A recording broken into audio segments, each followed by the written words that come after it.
Hi. This week, we at OCPA would like to take a moment and move beyond state politics and talk about what's going on around the country. Let's talk about the national debt ceiling debate, because we think that the conversation there has a big implication on the state of Oklahoma, and there are also several lessons that we can learn as we go into the appropriations process in the state next legislative session.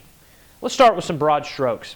We're hearing from Washington that the federal debt limit is $14.3 trillion. $14.3 trillion. That's a lot of zeros.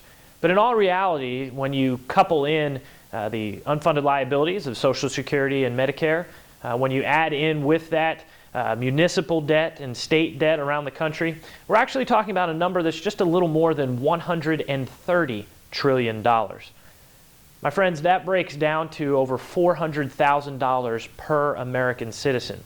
So for your family, or possibly the family of four next door, that's $1.6 million of debt that we're talking about. I submit to you that that is extremely personal. Now, what can Oklahoma learn about these conversations?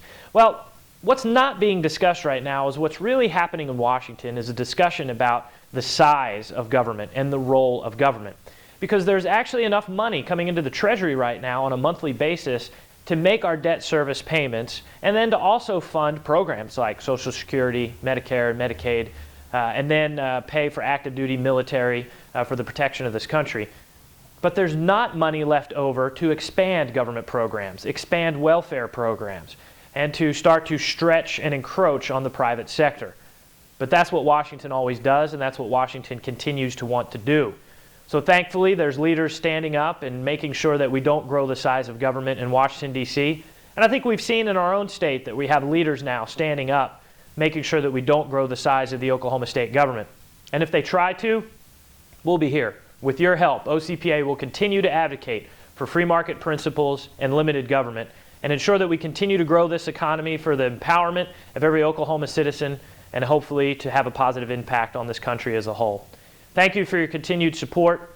God bless, and have a wonderful weekend.